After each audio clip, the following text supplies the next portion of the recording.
Hi everyone, welcome back to another Reddit cheating story. Before we start, please hit the subscribe button and notification bell if you love to watch more cheating stories.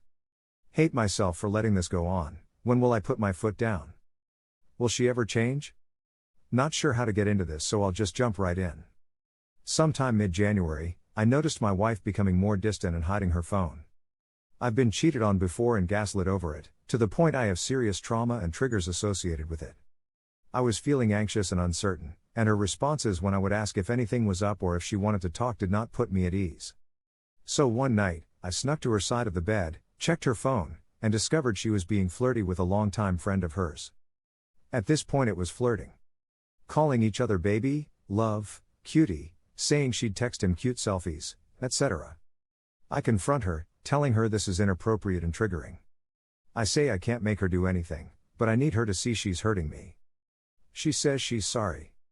Her behavior doesn't change, and I catch glimpses of their conversations on her phone and computer. At this point I ask her to please stop texting him, because obviously she and I are having issues and I feel like you can't focus on us while continuing to be flirty with him. Behavior still doesn't change, and I escalate to a demand that she stop speaking to him. This leads to arguing over I need you to stop texting him versus you are being controlling and invading my privacy. We get into a screaming fight, and she leaves for the weekend to clear her head. She comes home, asking me to trust that she is working on things and to give her space. I do, as best I can. I break down twice, once telling her that I can't take this anymore. I know she's still talking to him, and now she's hiding their messages. She convinces me to stay. The other time I beg her to just leave me, because it's become clear she doesn't care about me. A trip to her hometown comes up. This is something she's planned for a while, so it's not like she's leaving specifically to get away from me. She says she'll be at a friend's house for the week. I won't say how I found out she was lying, but needless to say, I found out. She was staying with the other guy, and they were having sex. I resolved to leave her. The physical act is something I could potentially forgive, but the lying is too much for me. I set up meetings with divorce lawyers. 2 nights before she's supposed to come home, she texts me saying she wants to come home early and focus on us. She does, and I ask what happened. She tries to lie again and say she didn't sleep with the other guy. I say I know that's not true, and she confesses. I resolve to go to the therapy appointment we had scheduled and tell her I'm willing to try for us, and am working to forgive her. Several days go by, with mostly positive results. She opens up in therapy, admits more about the situation, verbalizes her feelings to a degree I'm frankly shocked. Today, she's gone on a work trip, opposite direction from other guy. I don't have any reason to suspect infidelity happening on this trip. But I also know she is still texting him, nothing explicitly flirty. She says she chooses me, and wants me to trust that. I asked what she told him, and she said I told him I don't think he and I are going to work out and I'm trying to put space between us. I'm just livid with anger and hurt. You choose me, but tell him you don't think you're going to work out, and keep texting him? You want me to trust you?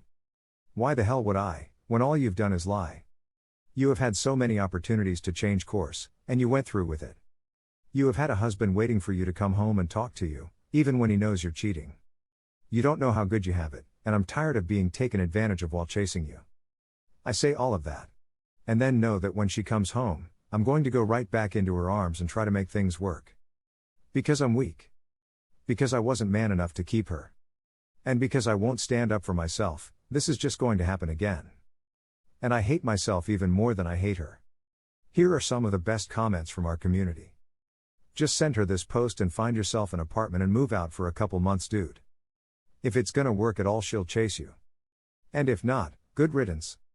You can't keep doing this pick-me dance with her. You aren't weak. You have a big heart that is doing what it was supposed to do, love your wife. Still, you know this can't go on. It's not fair to you and you deserve better. Put a no contact boundary and be firm. If she wants to talk to him, send her to go live with him. It's a fantasy. Turn her fantasy into reality and see what happens. She already got a glimpse when she went to stay with him for a week and she came running back. We've all faced variations of this, so we get it. It's hard to cut them out even when they've done the most horrid thing. I'm sorry you are going through this. This sounds pretty bad. I'm sorry this is happening to you. I hope you find the strength to walk away because she just doesn't respect you. You're not weak for her. You're scared for yourself. You're disappointed in yourself. Accept all of it. And be patient with yourself. Take one step at a time. You don't have to pull away all at one time. Start by stop texting her, then stop calling her. Then, get away from her by finding a hobby outside of the house. Move forward with your life. Chest puffed up and head raised, even when you are dropping it, raise it back up. You got this, op. Sounds like she wants a home husband who provides emotional and probably financial support and a side piece for her physical needs. You need to take control of your life, and the only way this will stop if you put your foot down. Yes, this may end your marriage, but at least you know where you stand. Speak to a lawyer and tell your wife what you have done, ask her to leave the home and go full NC so you can clear your mind. In the meantime, try to stay busy, such as gym, hobbies and friends. Whatever you do, don't do the pick-me dance or be the second choice. You are better than this. Thank you for watching. Let me know what you think in the comments below. Remember to subscribe and hit the notification bell.